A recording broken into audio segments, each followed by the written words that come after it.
and it's an enjoyable reading as well. میں اگر آپ کی اجازت ہو تو پہلے میں بات کری کہ مارکیٹ اور حکومت کے اندر کوئی اب اس سینچری میں کوئی وہ نہیں ہے کہ اٹس ناٹ ادھر مارکیٹ اور دا گورنمنٹ. پھر انہوں نے کہا کہ اچھی اور میں 100% ایگری کرتا ہوں ان سے کہ اچھی مارکیٹس کے لیے اسٹرانگ گورنمنٹ ہونا ضروری ہے. اٹس دا گورنمنٹ وچ ensures that markets are efficient.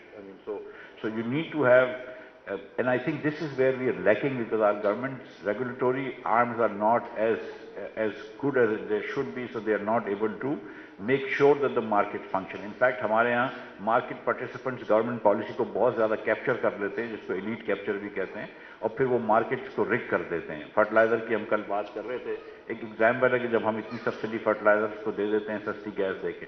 So you need a good government to ensure that the markets are well functioning, and you need, most importantly, a good court system. Doctor صاحب نے بات کری continued policies کی.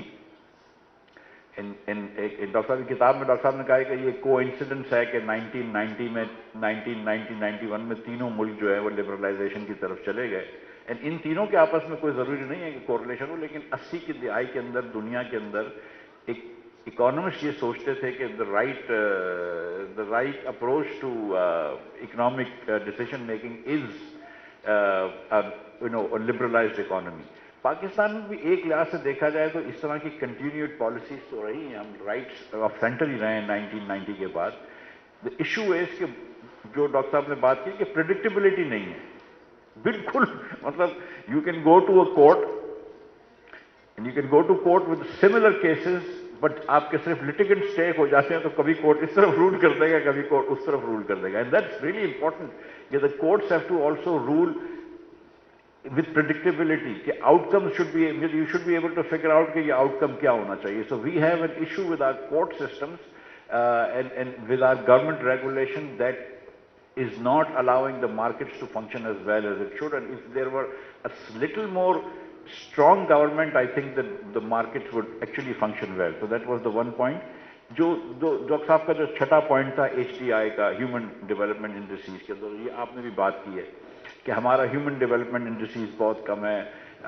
اس کے اندر اس کتاب میں ایک اچھی چیز جو ہے وہ یہ کہ ایک تو ڈاکٹر صاحب نے ایک نیریٹو بڑی اچھی ہے, so it brings out the whole thing. But یہ جو 3 PhD اسٹوڈنٹس ہیں انہوں نے بڑے ٹیبل لگائے ہیں اس میں. These are interesting tables, and you know the comparative tables آپ دے سکتے ہیں ہندوستان, پاکستان اور بنگلہ دیش کے. تو اب آپ یہ دیکھیے کہ بنگلہ دیش کے 1900 ہندوستان کے اندر 1990 کی اس سے پہلے 16% تھا انویسٹمنٹ ٹو GDP ریشو, اور جب سے انہوں نے لبرلائز کرا تو انویسٹمنٹ بھی بڑھ گئی, FDI بھی بڑھ گئی, اور ہر چیز بڑھ گئی ہے.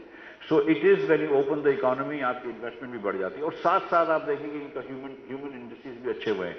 ہیومن کی انہوں نے نمبر 6 پہ بات کری ہے, اور یہ بھی جانتے ہیں کہ نمبر 1 چیز یہی ہے کہ آپ پہلے لوگوں کو اگر صحت مند اور تعلیم یافتہ کر دیں تو ہر چیز چل جائے گی.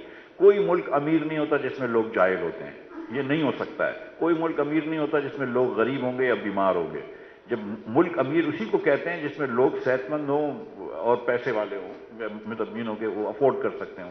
اگر آپ 60% اگر آپ لوگوں کو تعلیم دے رہے ہیں اور 40% لوگوں کو تعلیم نہیں دے رہے, اگر according to the recent World Bank study 78% of Pakistanis cannot read, 10-year-olds cannot read 2 sentences in any language. 78% Pakistani students 10 years old cannot read 2 sentences, age appropriate sentences in any language. اگر یہ ہے تو وہ ملک تو کہاں سے ترقی کرے گا؟ پھر آپ جو بھی پالیسیز لے کے آ جائیں کچھ بھی نہیں کریں گے. سو HDI پہ ہم نے نہیں کیا. جو آپ کا سوال ہے کہ ہم اپنے لمیٹڈ ریسورس سے کس طرح نہیں کر سکتے, تو آپ یہ دیکھیں کہ جو بھی آج پاکستان کے حالات ہیں وہ اتنے برے تو نہیں ہیں نا جتنے بنگلہ دیش کے 1990 میں تھے. جو بھی آج پاکستان کے حالات ہیں وہ اتنے برے تو نہیں ہیں کہ جتنے ہندوستان کے 1990 میں تھے. سو اگر وہ ممالک جو ہے وہ 30 سال کے actually in the life of nations 30 سال is a very small period. In 30 years if Bangladesh can go up so high, if it can increase its exports since in the last 50 years by more than 100 times. Bangladeshi exports have increased by more than 100 times in the last 50 years. If its GDP I think has increased by about 60 times in the last 50 years per capita. اگر یہ سب کچھ ہو سکتا ہے تو ہم بھی کر سکتے ہیں. لیکن ایک جو مسئلہ میں آخری اس پہ ختم کر دوں گا کہ کہ جو ڈاکٹر صاحب نے فرمایا کہ پاکستان کے 1990 تک گروتھ بڑی اچھی تھی، 6% گروتھ تھی، بڑی اچھی بات ہے، لیکن پھر بھی اتنا امپروومنٹ اس لیے نہیں آتا تھا کہ اللہ کی مہربانی سے ہماری جو ہے وہ پاپولیشن بھی بہت بڑھ رہی ہے. تو آپ 6% گروتھ کر کے اگر 2.5% پاپولیشن بڑھائیں گے تو صرف 3.5% ہی آپ کا per capita G D P بڑھا. ہم کو تھوڑی سی پاپولیشن گروتھ کم کرنی ہوگی. پاکستانی خواتین are much more in the life of the women. Pakistan میں 3:2 کا ریشو ہے between Bangladeshis of the number of children we have, and 3:1 کا ریشو ہے compare to Sri Lankan women in the number of children we have. Unless and until we bring down population growth rates, there is no way we can manage this economy. اگر آپ کے 80 لاکھ بچے پیدا ہو رہے ہیں جو اس سال ہوں گے اور ان کو آپ کو 5 سال بعد اسکول میں ڈالنا ہے, تو 80 لاکھ بچوں کو اسکول میں ڈالنے کے نہ آپ کے پاس کلاس روم ہے, نہ آپ کے پاس ٹیچر ہے, نہ آپ کے پاس وسائل ہے, تو اس میں سے کتنے بچے اسکول نہیں جا سکیں گے کیونکہ آپ کے آلریڈی 2.60 کروڑ بچے باہر ہیں. So continued policy we need strong government to ensure that the markets work, and we need to pay emphasis on human development. Last point, sorry. And this must not be taken lightly.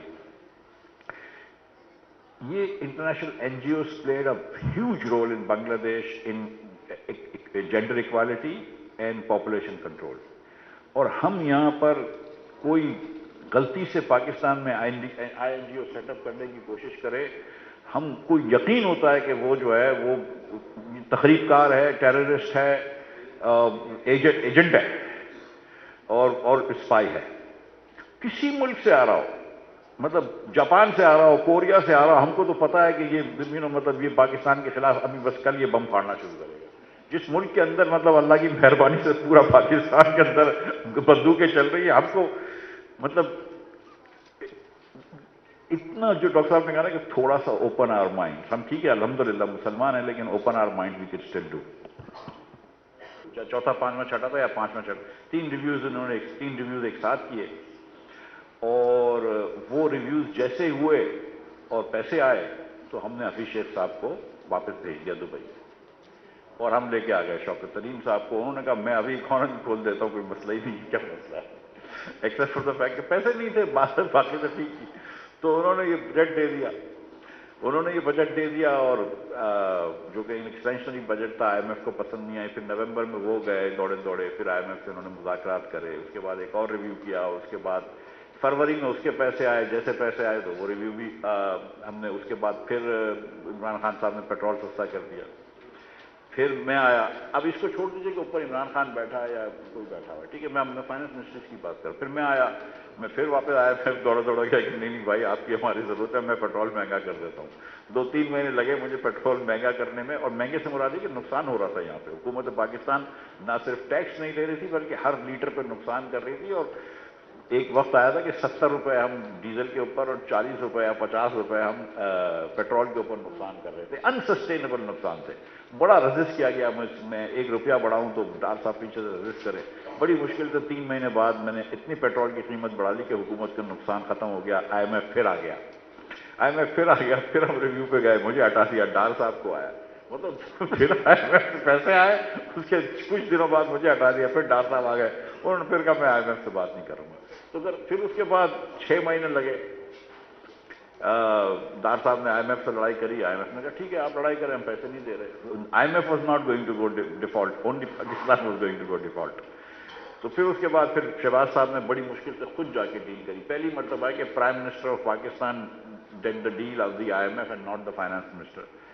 یہ پہلی مرتبہ ایسا ہوا ہے کہ جب پیسے آئے تو شمشاد صاحبہ آئی ہیں, ڈاکٹر صاحبہ نے IMF سے لڑائی نہیں کری. نہیں تو جب بھی پیسے آتے ہیں پچھلے 2-3 سال میں, جتنی مرتبہ بھی پیسے آتے ہیں, پیسے آنے کے 15 دن بعد پاکستان جو ہے وہ مکر جاتا ہے. میں سچی بات بتا رہا ہوں, کوئی بھی وزیر ہو, کوئی بھی حکومت ہو, پیسے ملے 15 دن بعد پاکستانی مکر جاتے ہیں. یہ شمشاد صاحبہ نے نہیں کیا اور یہ بیٹھی رہی. اب یہ آپ کے پاس مارچ کے اندر دوسرا ریویو ہوگا, پھر پیسے آئیں گے اپریل میں, پھر دیکھتے ہیں میں آپ مکر جاتے ہیں کہ نہیں. سو seriously IMF is very wary now of dealing with Pakistan. And nuksan dekhen, IMF is very wary of dealing with Pakistan because they know also that even when we sign this agreement, we have absolutely no intentions or the willingness to agree to work on that agreement, to live up to that agreement. And we have to figure out a way we have to make the right choices to ensure that we live up to this agreement so that we never have to go back to IMF again. The only way to get rid of IMF is to actually go through an IMF program for 4 years, live up to it completely in letter and spirit, and get ourselves, our economy fixed so that we never have to go to IMF again. So that's the thing. When you're going to IMF, you're not looking for growth for the next 4 years. You're now looking to just consolidate your fiscal position.